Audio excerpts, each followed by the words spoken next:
This is The Big Picture, an official television report to the nation from the United States Army. Now, to show you part of the big picture, here is Sergeant Stuart Queen. The film you are about to see was produced as a troop information film. Enemy propaganda.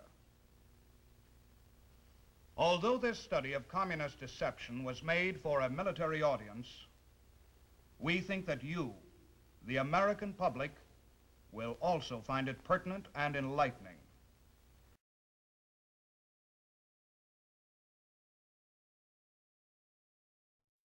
Scientists establish visual communication with rocket in flight. History is being made on the proving grounds of the National Space Foundation as scientists prepare for the ultimate total triumph over space. Within a matter of moments, you will, for the first time, see the interior of a space rocket in flight. Here's the countdown. 5, 4, 3, 2, 1, blast off. And now the wonders of electronic science enable us to see the interior of the rocket. Oh no, what's this? Oh my, not them. Yes, it's the Three Stooges who are making history all right, but laugh history. In their first full-length feature motion picture, Have Rocket Will Travel. What's wrong with things, Alice? Duck! Try to contact Earth.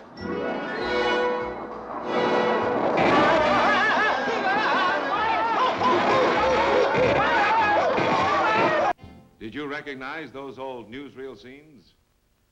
You know how typical they are of America. There are lots of them around the world, speaking in every language.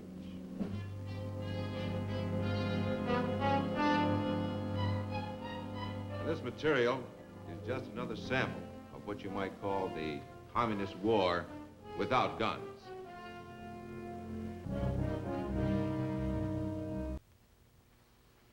You may see posters like this once in a while.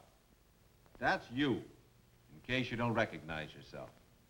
Of course, we get a big chuckle out of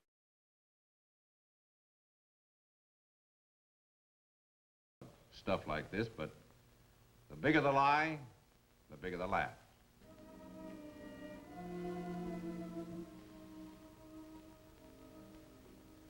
I'm Colonel Foster. I'm going to be your guide for a short tour through the maze of communist propaganda. It's a strange, shadowy world of the doctored photograph, the misquotation, the insinuation, and the lie. Now, some of this material to us is comical. Some of it is tragic. Some of it's weird. Some of it's dull. But all of it has the single purpose of digging the grave of liberty. The gravediggers of communism have been trying to set America up for the kill for years, and it makes them very angry that we don't just collapse as per schedule.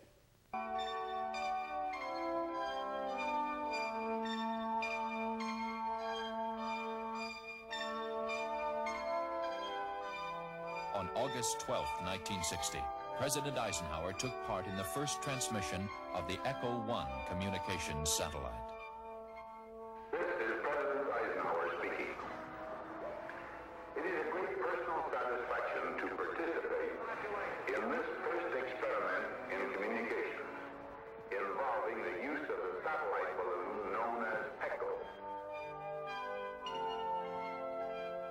We choose to go to the moon in this decade and do the other things, not because they are easy, but because they are hard.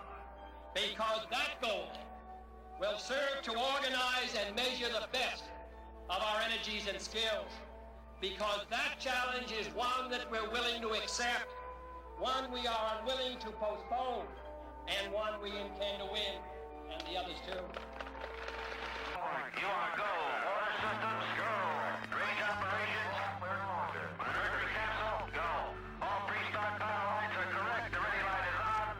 Eject Mercury umbilical. Oil evacuate. Mercury umbilical clear. Mercury evacuate. Lights on. All recorders to fast. T-minus 18 seconds and counting engine start. This animation shows how scientists believe the huge crater Tycho was formed on the moon, a crater 54 miles wide.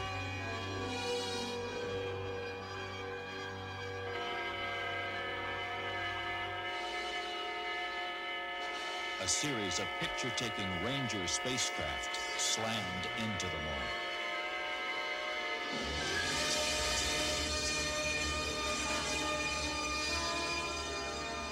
Then, 5 lunar orbiters photographed over 90% of the moon's surface, including the never-before-seen backside. We saw a glimpse, too, of our own planet from lunar distance. But most important of all, it made possible the selection of landing sites.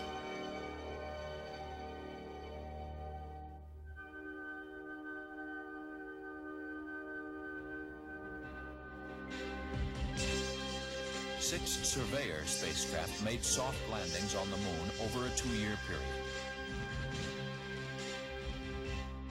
A robot arm dug a trench. Lunar soil was like wet sand. Men and equipment could safely land there.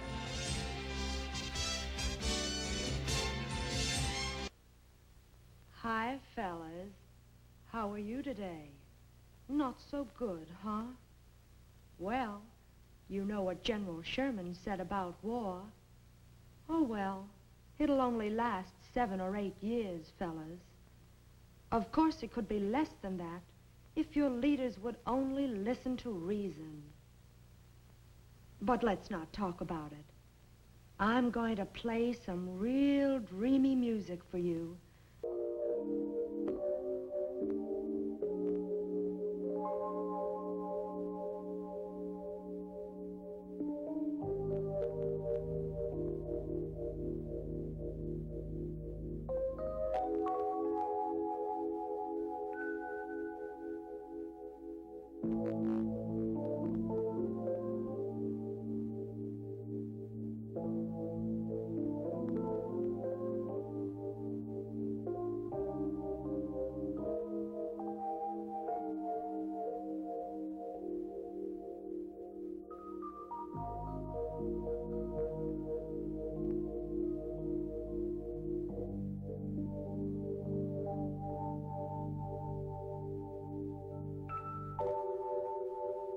Ten times, pairs of astronauts flew into orbit, walking in space, rendezvousing and docking. Gemini had blazed a trail for Project Apollo, the 3-man spacecraft that would carry astronauts to the moon.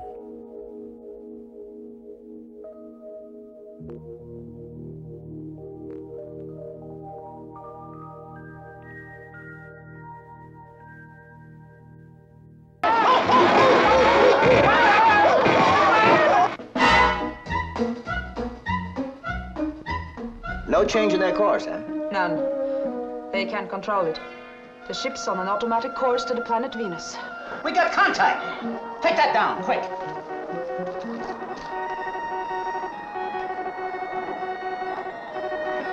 What's it say? Beep, beep, beep, beep, beep, beep, beep, beep, beep, beep. Get out of here.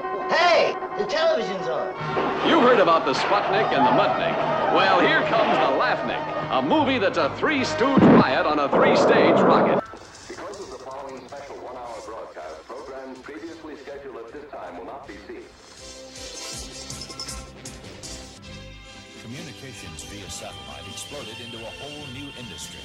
That first live intercontinental transmission by Telstar 1 was just the start.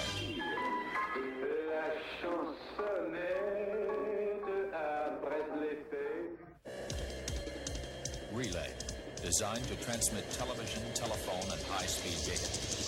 Syncom, with Olympic coverage from Tokyo, and Early Bird 1, all were follow-ons to previous research and development.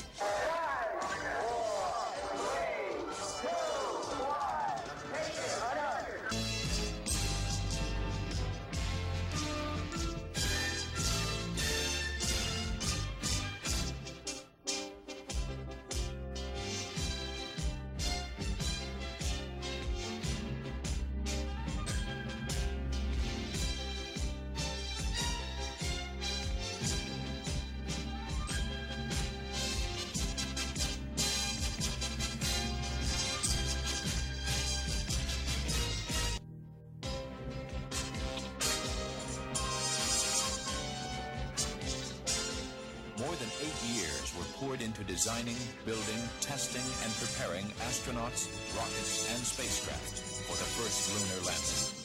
Here's a visual look back. at some of that preparation.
Two unmanned Voyager spacecraft carried a record with the sights and sounds of Earth, just in case they encounter a cosmic neighbor along the way. Their interplanetary journey was designed to take them past Jupiter and Saturn. Expected. Enter. A talking automobile. I am waiting. I am Larry. I am Mo. And I am Curly Joe. Take us to your leader. Look! They're the spitting image of us, ain't they? Oh, they look pretty good for robots.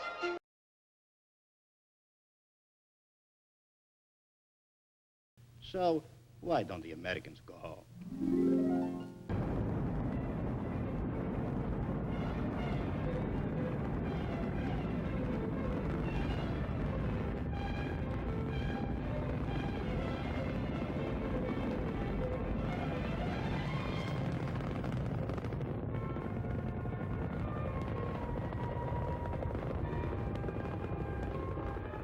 2 days before Christmas in 1968, astronauts Borman, Lovell, and Anders became the first humans to pass out of Earth's gravitational control and into that of another body in the solar system, the Moon. The hardware to travel to the Moon had worked well, and landing sites looked good. Our Earth seemed small and fragile, hanging in the vastness of space. This view of ourselves from lunar distance would change the way we think about Earth for all time. It raised profound questions, especially those associated with the Earth's finiteness and unlimited resources. The next two flights, Apollos 9 and 10, would continue dress rehearsals for the first lunar landing.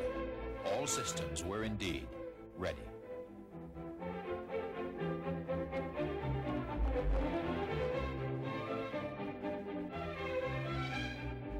Astronauts Neil Armstrong, Edwin Aldrin, and Michael Collins would make the historic journey.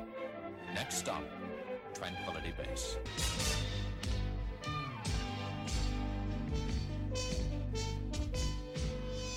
And while they were being trained, several monkeys took check rides in the new Mercury spacecraft.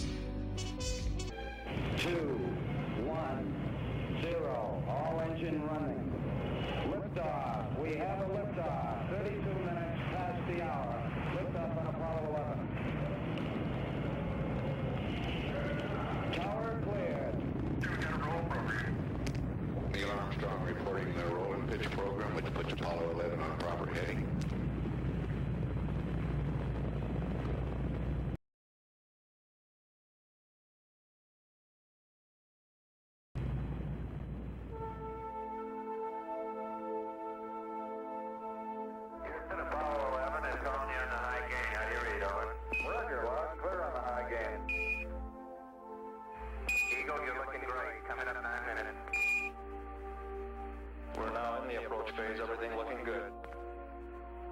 Altitude 42. I'm getting your go for landing, over. We're landing!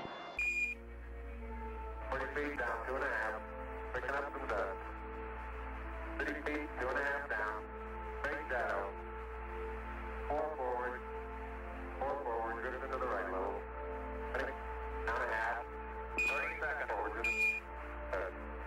Hey.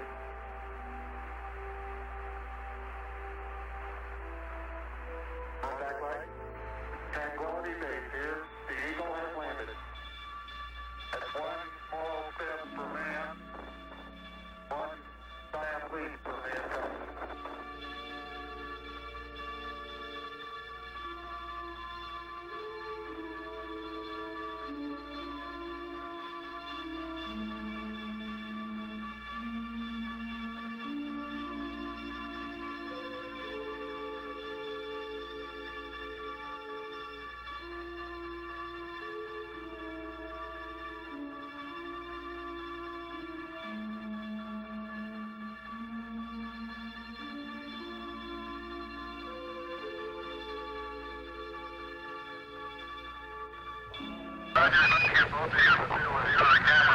Yeah, I think something rather important is coming up here.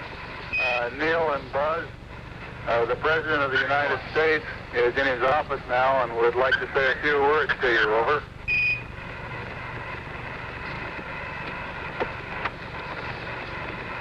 That would be an honor. Go ahead, Mr. President. This is Houston out. Hello, Neil and Buzz. I'm talking to you by telephone from the Oval Room at the White House. And this certainly has to be the most historic telephone call ever made from the White House. I just can't tell you how proud we all are of what you have done. For every American, this has to be the proudest day of our lives. And for people all over the world, I am sure that they too join with Americans in recognizing what an immense feat this is. Because of what you have done, the heavens have become a part of man's world. And as you talk to us from the sea of tranquility, it inspires us to redouble our efforts to bring peace and tranquility to Earth. For one priceless moment in the whole history of man, all the people on this earth are truly one. One in their pride in what you have done, and one in our prayers that you will return safely to Earth.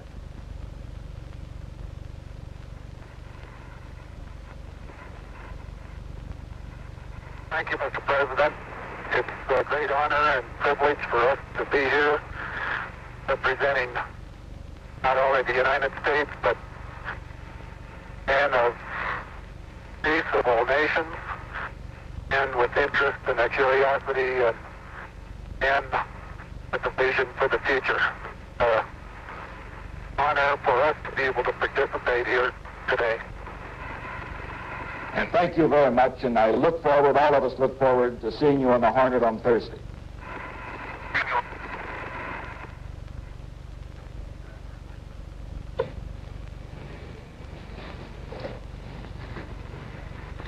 Splashdown should be on Thursday, 1,250 miles southwest of the Pacific, out of Honolulu. For the first time, the world's craziest comedians are really out of this world. Or admit it. We did it. Have rocket.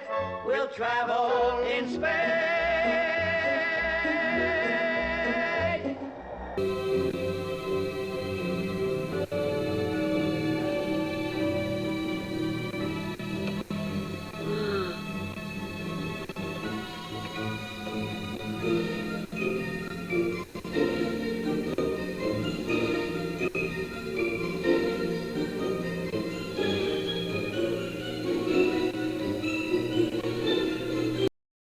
Stage pushed.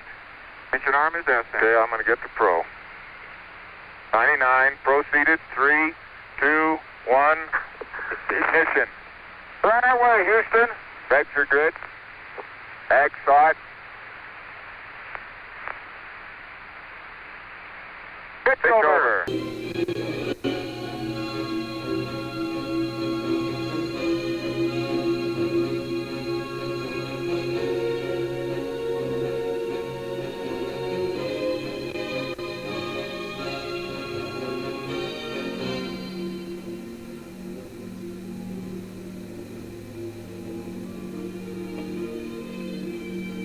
Okay.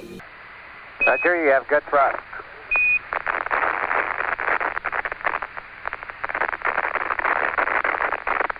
Okay, 30 seconds. 308 your number. Stay coming through 1,500 feet, and H-dot looks good.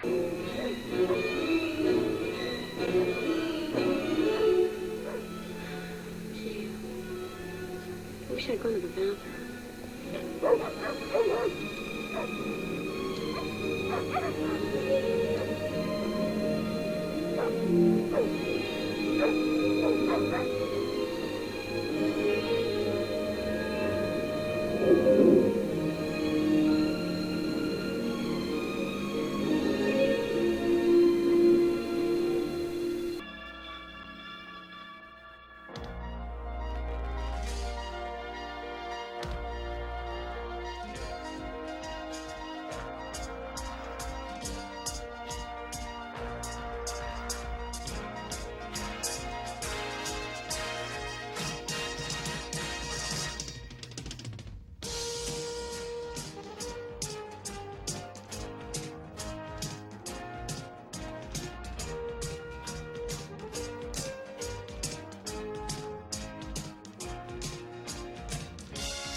Don't miss this hilarious mixture of missiles and mirth as the Three Stooges blast off in the biggest comedy bonanza in years.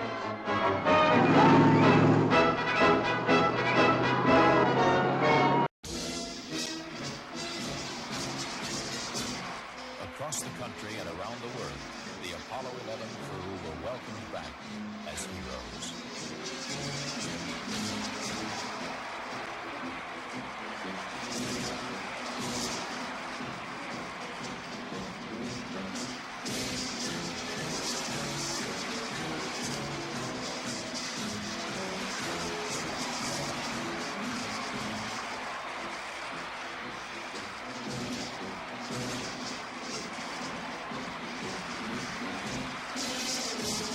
Today's friend is tomorrow's enemy.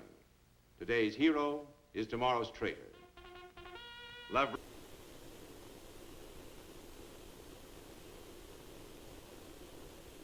From the International Space Station. Hello, Katie.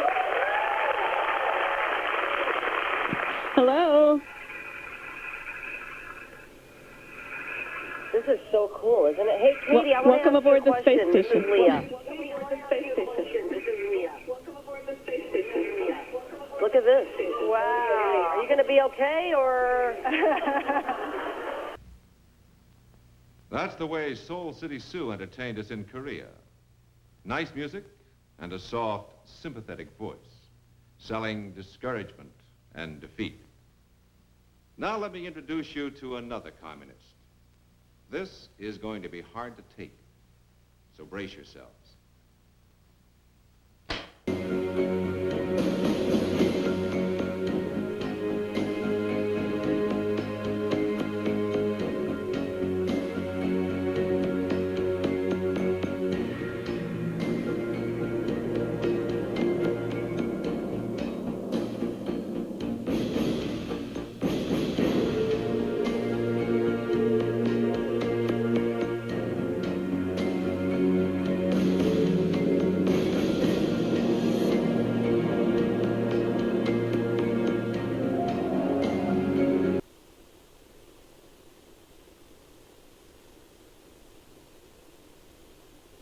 We always indulge in a few pagan rites to appease the EVA gods.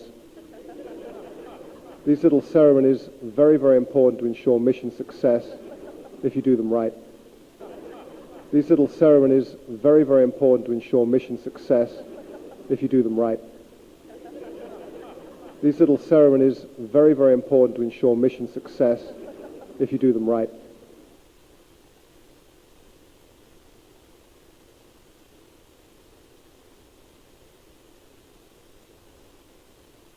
I call it America's master plan to enslave the world.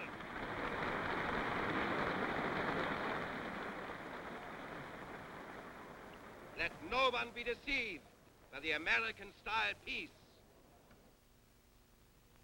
Let no one be deceived. That's what the man said.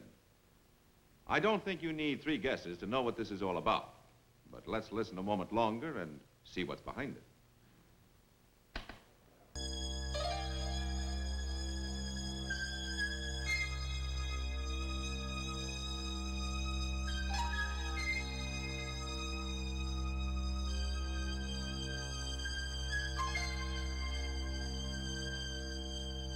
As of now, 2/3 of the planets in our solar system have been explored, and by the end of this decade, we will have explored most of the rest, including Uranus and Neptune.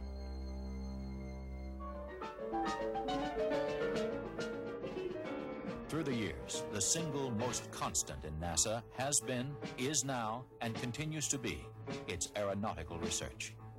It is a common thread that is woven throughout the agency. It has influenced everything that flies, both on Earth and in space.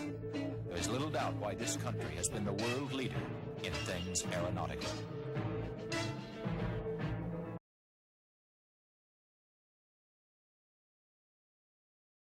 But first, I want to welcome some new fellows into the line, the 305th Infantry Regiment. I'm sorry the weather's so bad for you. We had planned to fix all the roads before you came, but there isn't much we can do about it now. Incidentally, keep your feet dry, fellas. Your medics can't do a thing for frozen toes, and your girlfriends back home don't want you crippled. Take it easy, huh?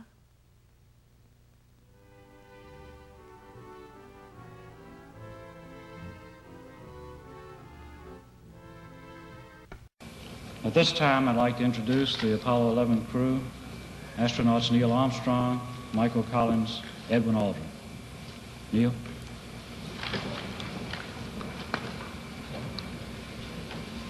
It was our pleasure to have participated in one great adventure. It's an adventure that took place not just in the month of July, but rather one that took place in the last decade. We all here and the people listening in today had the opportunity to share that adventure over its developing and unfolding in the past months and years. It's our privilege today to share with you some of the details of that final month of July that was certainly the highlight for the 3 of us of that decade. We're going to divert a little bit from the format of past press conferences and talk about the things that interested us most, in particular the things that occurred on and about the moon. We will use a number of films and slides which most of you have already seen, and with the intent of pointing out some of the things that we observed on the spot which may not be obvious to those of you who are looking at them here from the surface of Earth.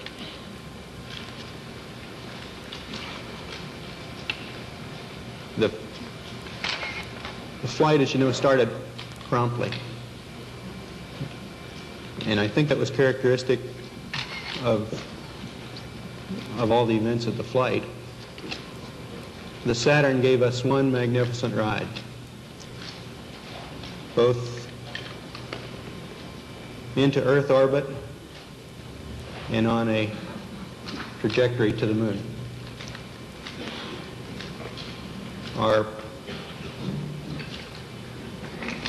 Our memory of that actually differs little from the reports that you have all heard from those previous Saturn V flights, and the previous flights served us well in preparation for this flight in the boost as well as the subsequent phases.